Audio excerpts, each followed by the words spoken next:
So if we think of data flow systems,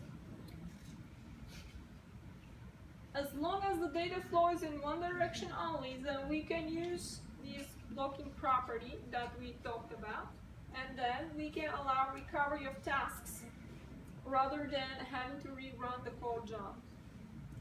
So there are two ranks of tasks. So one is for the map and the other one is for the reduce. Data flows from the first to the second one.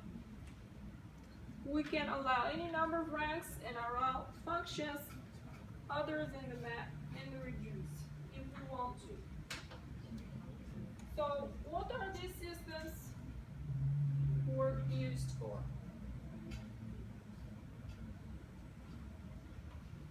There are two recent systems that incorporate this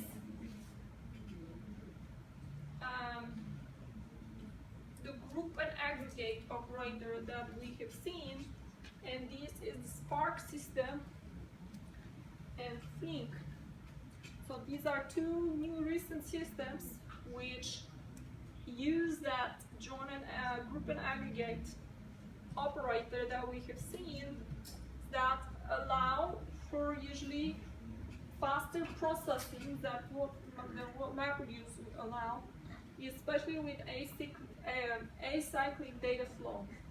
So if we have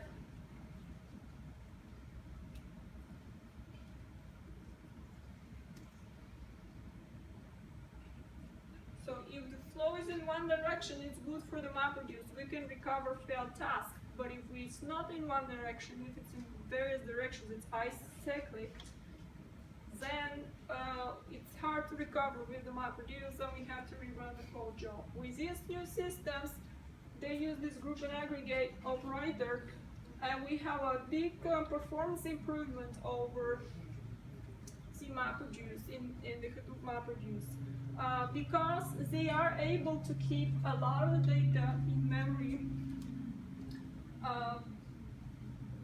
instead of writing it, getting it from the disk every time.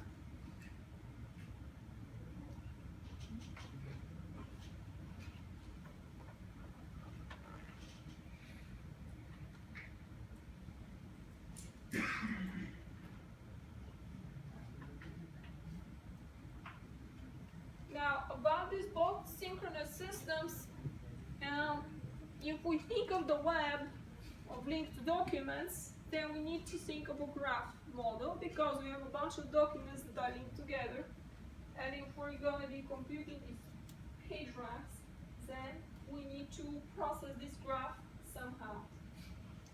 So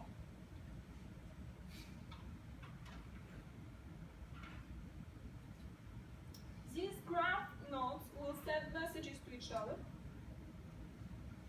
The messages that they send to each other are called super steps.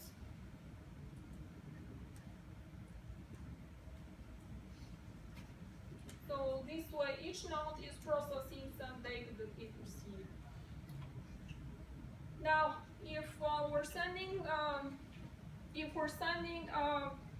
too many individual messages, then we can put some overhead on our network because we have these are nodes that are linked through a network, and the data is transferred through the network. So we want to have a checkpoint after some fixed number of steps, and we should be able to roll to the previous checkpoint if we run into any failure. So if you think of the, for example, shortest path algorithm.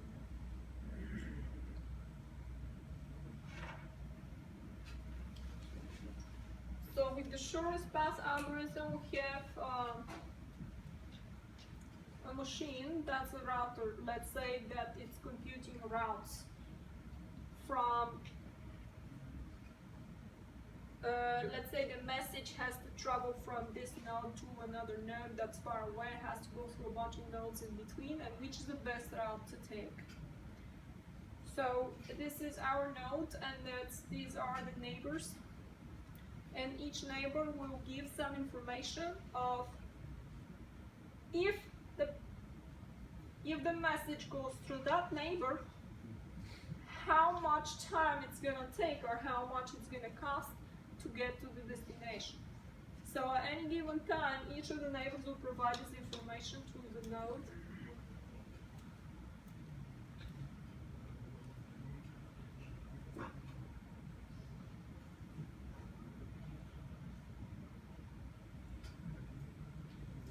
And it's gonna write it down. So it's gonna get messages from its neighbors. My path will cost you that much. Is that the best or not? It'll write it down in its table. And then once it has all the information from all the neighbors, then it'll choose the best one. In this case, it's this one because it has the smallest cost.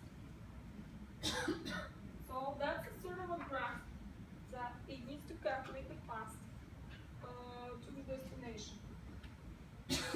Some systems that will do this graph processing are Google's Prego, and that is what the Google is using for calculating the page ranks. So this Prego is good for processing large graphs, and the large graphs is challenging.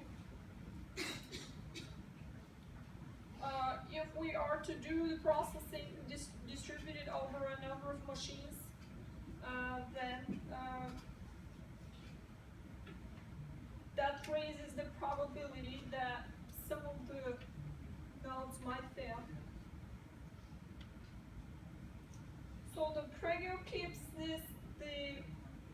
so the graph has vertices and edges.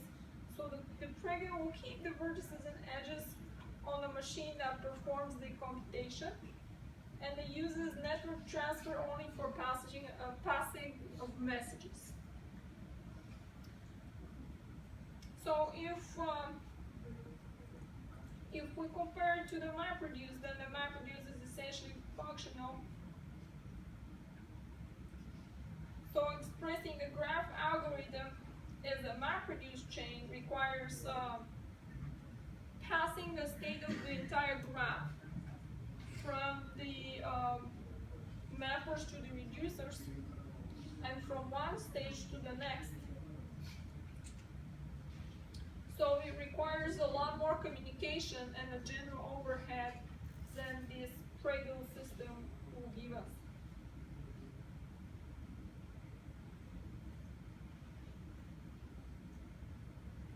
So it does use the super step that we mentioned earlier.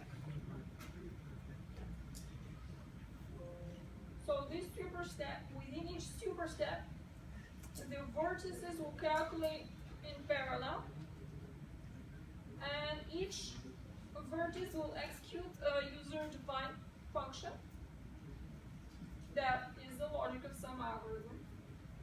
And the vertex can modify its state, receive messages from the previous super step, or send messages to another vertex.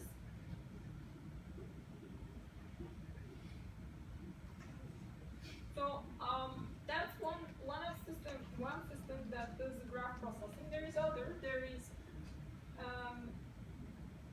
the Giraffe, which is Apache's version that's built on Hadoop. There's GraphX that